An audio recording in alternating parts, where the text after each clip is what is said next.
Do not forget my stories, Senua. I am with you still. Out of hell you have come, and now find yourself in Midgard, the world of men. Do not think it any less deep. Your path has taken you far from home, the sea, and you must go on to the heart of this place, to the heart of man. You have seen how the Northmen journey out to conquer, and this is one of their lands, as icy dark as Niflheim, yet as fiery as Muspel. It has not long been claimed, and they try still to tame it.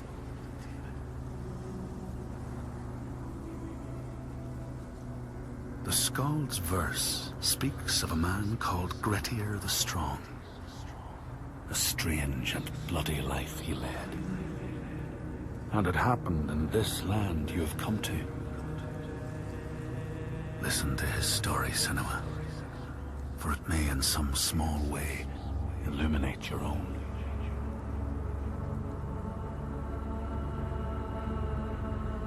The Skalds say that in Grettir's time, a nearby farm was plagued by hauntings.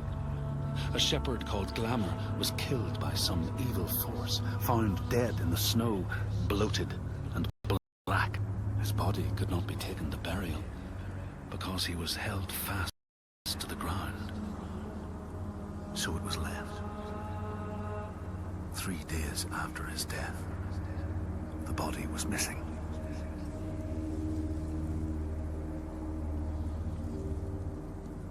The Skalds tell how the revenant Glamour roamed the settlements, terrifying all those who lived there.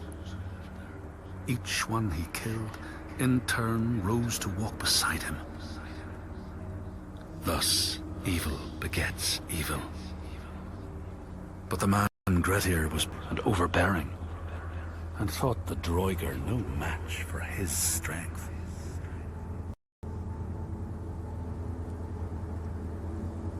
The Skalds say that Grettir fought and killed the Droiger Glamour, but not before Glamour had cursed him.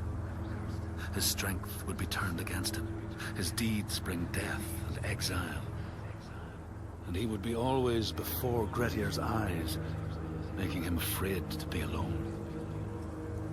He saw all sorts of phantoms wherever he looked, and thus people who see things that aren't there are said to have Glamour's eyes.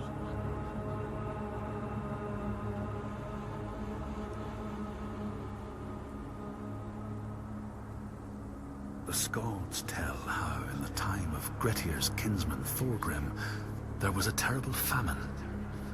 No crops could be grown, and the fish fled the nets.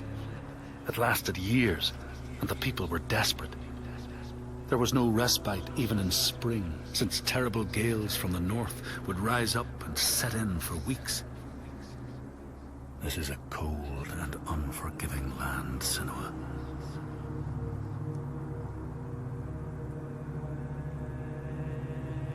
In the time of famine, at the place known as Rifskar, Thorgrim found a huge finback whale, beached and dead.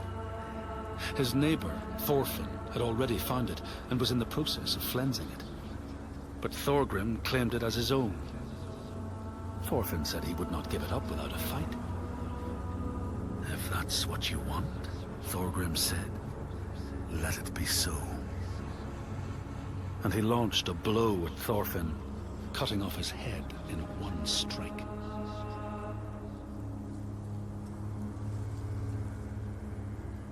The Skalds say that the neighbors fought, armed only with the knives and axes they had brought to cut up the whale, even picking out the whale ribs to beat down their enemies. Thorgrim's men had loaded their boats with whale meat, but as they went to leave, one of their opponents struck Thorgrim's brother a fatal blow. And this is how hunger fates desperate men to come to blows, striking out against one another to survive.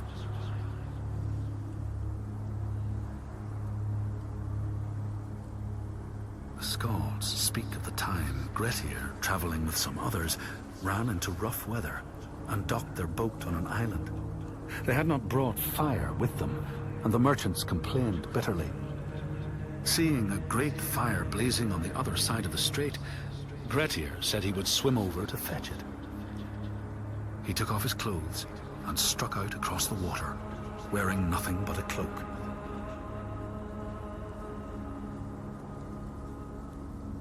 When Grettir came to the farm where the fire was burning, all was peaceful. By the time he reached them, his cloak was frozen stiff, and he looked like nothing more than some huge troll. The frightened farmhands struck out at him with the first things to hand, the burning logs from the fire. Grettir fought them off and got the fire he sought. But the sparks from the logs spread fire all over the house, and nobody survived the blaze.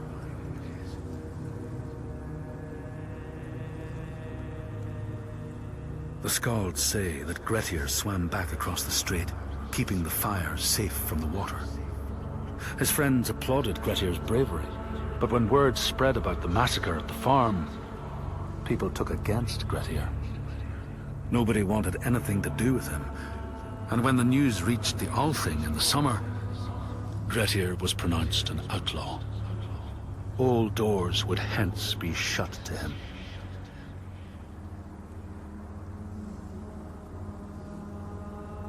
The Skalds speak of how Grettir, now an outlaw, took rest on the island of Haramsoi with a man called Audun. Grettir saw a great yellow glow like a fire rising from the ground. Audun told him it was coming from the burial mound of Kar the Old, who ever since he died had haunted the island, and warned him to stay away.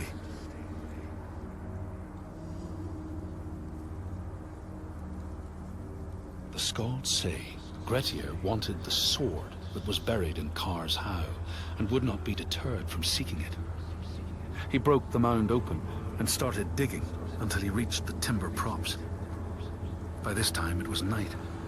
Audun warned him again not to continue, but Grettir threw down a rope and went inside the mound. No light penetrated it, and it reeked of death. But he persisted in exploring.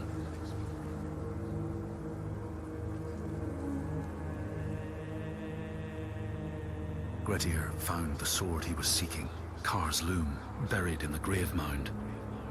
He went to leave, but before he could reach the rope, something grabbed him from behind, and Grettir realized the mound dweller would not let his treasure go.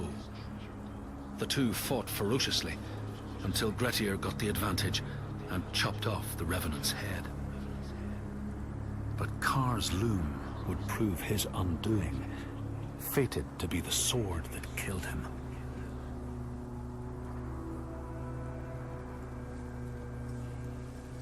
The Skald's verse tells how Grettir made many enemies with his proud and overbearing nature. Always quick to anger, his strength and fighting prowess meant that even the most trivial of quarrels met a fatal end. The kinsmen of those he killed or maimed were angry, and because he was an outlaw, no one was allowed to help him.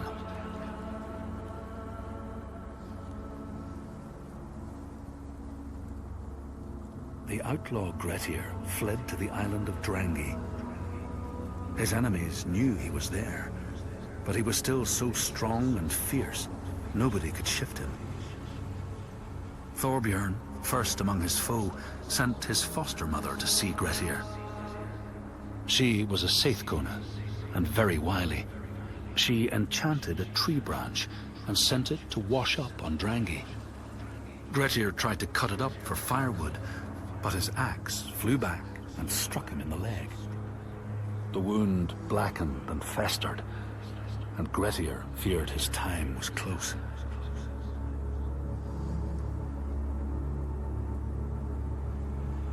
The Skalds say Grettir, wounded by Seidr, was now so weak it was possible for his enemies to defeat him.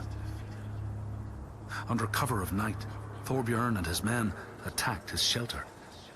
They tried to disarm him, but he clung so firmly to his sword, Kar's loom, that they had to cut off his arm to get it free. Then they used his sword to cut off his head, and the land's mightiest outlaw was dead.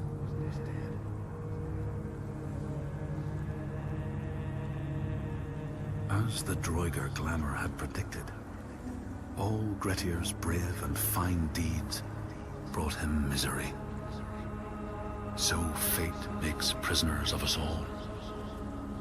But it was Grettir's nature that made him fight the Droigar, and Grettir's nature that led to blood feud and exile. So what is truly our prison, Senua? Is our path ordained, and we powerless to change it? Or do we blame uncertain powers for what we ourselves ordain?